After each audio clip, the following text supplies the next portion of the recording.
Salut à tous les amis, j'espère que vous allez bien. On se retrouve pour la première vraie vidéo sur cette chaîne et on va parler d'une des choses les plus importantes et les plus difficiles dans le permis moto, ce sont les fiches. Effectivement, pour avoir son plateau, si on aime la moto, si on apprécie ça, si on a déjà fait un peu de moto, c'est assez facile en fait, dans le sens où c'est juste de la pratique, de la pratique, de la pratique, et on peut rien faire chez soi pour s'améliorer, à part si on a des copains qui font de la moto tout simplement.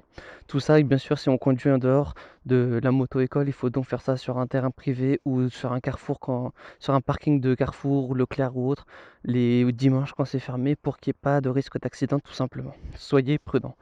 Par contre, effectivement, on va parler des fiches. C'est souvent un ennemi, il y a 130 pages à apprendre, beaucoup de choses à retenir, et je vais vous parler de ma technique pour apprendre les fiches. Alors, il y a certainement des techniques meilleures, des moins bonnes, chacun sa technique, et peut-être que la mienne vous plaira. Alors tout d'abord, ce que je commence à faire, c'est je prends une fiche par une fiche.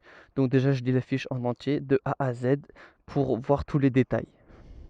Ensuite, je lis tous les points qui sont importants, les points à retenir. Je lis une fois, deux fois, trois fois. Je ferme les yeux, j'essaye de m'en rappeler, de ressortir ce que je suis capable de sortir. Je relis une fois ou deux, j'arrête là. Qu'est-ce que je fais ensuite? Faut regarder sur internet, sur YouTube, il y a plein de vidéos sur les fiches, dont pas mal de vidéos de shift. Vous écoutez ce qu'ils racontent, ça dure 6, 8, 10 minutes, et ça vous permet d'avoir le bilan de chaque fiche. Ensuite, vous relisez à l'aide à côté d'un style, avec un stylo et une feuille ou alors un ordinateur, vous relisez la fiche au complète et vous notez les informations qui maintenant vous semblent pertinentes.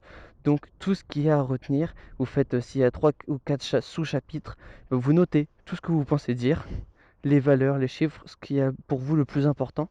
Donc entre la vidéo et les lectures que vous avez faites et les points à retenir officiels du bouquin, logiquement vous aurez tout l'essentiel pour avoir un A ou au minimum un B. Tout simplement, il suffit juste après de retenir et d'apprendre par cœur ces fiches. Moi je vais faire les miennes, je pense que je vais faire sur ordinateur. Je vais essayer de vous les donner, les poster au fur et à mesure et je vous ferai des vidéos sur chaque fiche.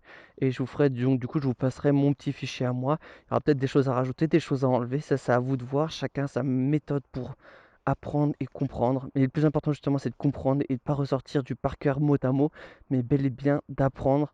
Et une fois qu'on a appris, en fait, on comprend pourquoi ces règles sont mises et on peut donc, du coup, euh, tourner la phrase de notre manière et donc avoir tous les points le jour de l'examen.